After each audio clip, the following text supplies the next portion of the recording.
Baakiyalakshmi serial இன்னையோட முடிவுக்கு வருது. இந்த சீரியலுடைய லாஸ்ட் எபிசோட் இப்போ வைரல் ஆயிட்டு வருது. 5 வருஷத்துக்கு மேல இந்த சீரியல் வெற்றிகரமா ஓடிட்டு இருந்தது.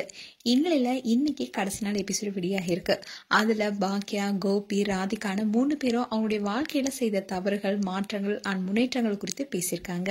இந்நிலையில பாக்கியலட்சுமி சீரியலுடைய கடைசி எபிசோட்ல நிதிஷ் இறந்து போனதை தொடர்ந்து அவருடைய கொலைக்கு காரணம் சுதாகர்னு தெரிந்தது. இதை தொடர்ந்து இந்த பிரச்சனையில இருந்து பாக்கியோடைய மொத்த குடும்பமே தப்பிச்சிருக்காங்க. அதன்படி இனியா ஆகாஷுடைய திருமணமும் சிறப்பா நடந்து முடியுது. இவங்க 2 பேருடைய ஜோடி தான் சரியா இருக்குன்னு கல்யாணத்துக்கு வந்த எல்லாருமே பேசுறாங்க. இதனால பாக்கியாவுடைய குடும்பத்துல ரொம்பவே மகிழ்ச்சியா இருக்காங்க. இந்த திருமணத்துக்காக மையுவை அழைச்சிட்டு வந்திருக்காங்க ராதிகா. கல்யாணம் முடிஞ்சதுக்கு அப்புறமா ஆளாளுக்கு ஒரு பக்கம் கிளம்பி போறாங்க. ராதிகா மையுவை அழைச்சிக்கிட்டு பெங்களூர் போறதா சொல்றாங்க. அப்போ ஈஸ்வரி, பாக்கியா அண்ட் ராதிகா 2 பேத்துக்கிட்டுமே கோபியோட சேர்ந்து வாழுங்கன்னு சொல்றாங்க. அந்த சமயத்துல ராதிகா, நீ சொன்னா கண்டிப்பா பாக்கியா கேப்பா, கொஞ்சம் நீ சொல்லு, அவங்க 2 பேரும் சேர்ந்து வாழட்டும்னு சொல்றாங்க. ஆனா பாக்கியா ஆகட்டும் கோபி ஆகட்டும் 2 பேருமே மறுப்பு தெரிவிக்கிறாங்க.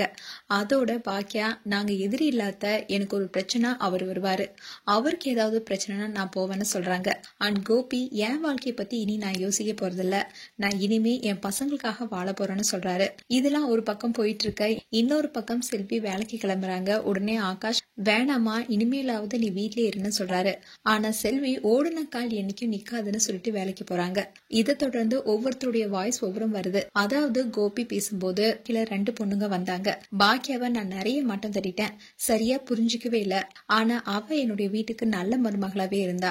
இந்த மாதிரியான சமயத்துல ராதிகாவை சந்திச்சேன், அவளுக்கும் என்னால சந்தோஷத்தை தர முடியல. இதுக்கப்புறமா என் பசங்க கிட்ட ஒருத்தவங்களை எப்படி மரியாதையா நடத்துறது, புரிஞ்சுக்கிறதுன்னு சொல்லி தருவேன்னு சொல்றாரு. இது மாதிரி பலரும் பேசுறாங்க. அண்ட் கடைசியா பாக்கியா பேசும்போது, என்னோட வாழ்க்கையில பல பிரச்சனை நடந்தது, இந்த மாற்றங்களுக்கு எல்லாம் நான் கண்டிப்பா நன்றி சொல்லுவேன். இந்த பிரச்சனையெல்லாம் நடந்ததுனாலதான் எனக்குள்ள இருந்த பாக்கியாவை என்னால வெளியே கொண்டு வர முடிஞ்சது. நம்பிக்கையை ஒடிஞ்சு ஒரு வாழ்க்கைக்குள்ள திரும்பி போக நான் விரும்பல. ஒரு பெண்ணுக்கு முயற்சியும் தன்னம்பிக்கையும் ரொம்ப முக்கியம். யார் என்ன சொன்னாலும் தொடர்ந்து ஓடிட்டே இருங்கன்னு தன்னம்பிக்கையுடன் பேசுறாங்க. கடைசியா தன்னம்பிக்கையுடன் போராடும் ஒவ்வொரு பெண்ணுமே பாக்கியலட்சுமின்னு சொல்லி சீரியல் முடிக்கிறாங்க. இதுதான் இந்த சீரியலுடைய கடைசி எபிசோடு அமைப்போது. மேலும் பாக்கியலட்சுமி சீரியல் குறித்து உங்களுடைய கருத்துக்களை கமெண்ட் செக்ஷன் சொல்லுங்க.